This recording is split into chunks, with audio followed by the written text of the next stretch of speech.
محمد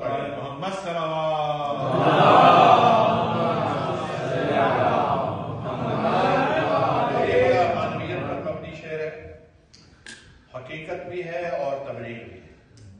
اس لیے کہہ رہا ہوں کہ اگر کوئی اور بھی سن لے تو شاید اس کی قسمت سبر ہے. سبحان اللہ. واہ. کہ خدا کو جھٹلا کے جو بھی بولا, خدا کو جھٹلائے جو, اس کا انجام کیا ہے؟ ہر مسلمان کو ہمارے ساتھ ایک پیج پہ ہونا چاہیے اگر وہ مسلمان ہے. اب وہ یہ نہ دیکھے کہ اس کا کیا لگتا ہے. خدا کو جھٹلا کے جو بھی بولا بنس سے شیطان کہہ رہا ہے. اچھا, اس سے پہلے تیاری کے لیے ایک اور قطعہ سن لیجیے. پہلے کا قطعہ میرا بڑا قدیم اور بڑا معروف بھی ہے, انگیز ذاکرین نے پڑھا بھی ہے, لیکن شاید یہاں کم پڑھا گیا کیونکہ یہاں صرف میں ہوں. تو وہاں پاکستان میں بہت لوگوں نے اسے پڑھا اور ماشاءاللہ خوشی ہوئی کہ ذکر اہل بیت ہے جو آگے سے آگے پہنچ رہا ہے. کہ ناراض بہاروں سے چمن مانگ رہے, ناراض بہاروں سے چمن مانگ رہے, روٹھے ہوئے سورج سے کرن مانگ رہے, روٹھے ہوئے سورج سے کرن مانگ رہے ہیں. جو لوگ پیغمبر کو قلم تک نہیں دیتے, کس منہ سے وہ تحریر حسن مانگ رہے ہیں.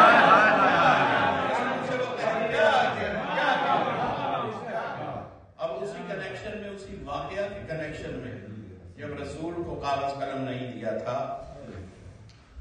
اور رسول نے کچھ مانگا اور انہوں نے رسول کی ہدایت کو رد کیا, وہیں سے یہ قطع رسول کی جی کہ خدا کو جھٹلا کے جو بھی بولا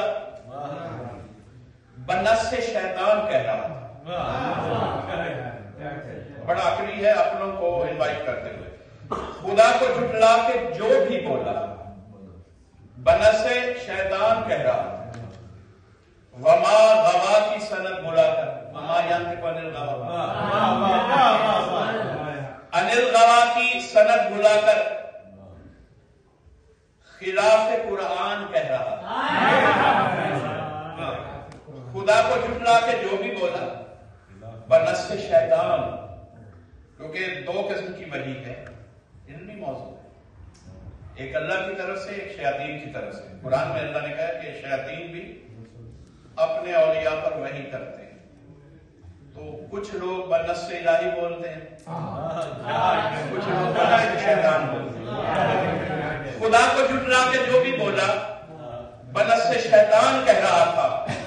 وما غوا کی سند بھلا کر خلاف قرآن کہہ رہا تھا.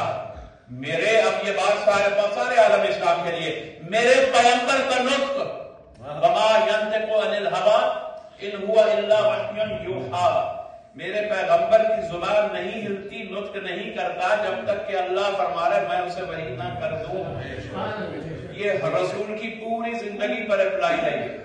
یہ آیت اللہ نے صرف یہ نہیں کہا کہ جب قرآن سنائے تو اس وقت وحی, نطق ہی نہیں کرتا, کسی سے کلام ہی نہیں کرتا جب تک کہ وہی اجازت نہ دے میرے رسول کو.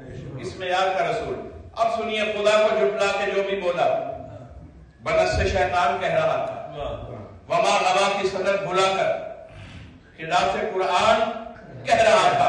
میرے پیغمبر کا نطق وحی خدا کی آواز ہے تو گویا, میرے پیغمبر کا نطق وحی خدا کی آواز ہے تو گویا نبی کو ہذیان کہنے والا خدا کو ہذیان کہنے والا, نبی کو ہذیان کہنے والا خدا کو ہذیان کہتا. نبی نے اگر کاغذ قلم مانگا تھا تو نبی نے نہیں, وحی نے کہا تھا.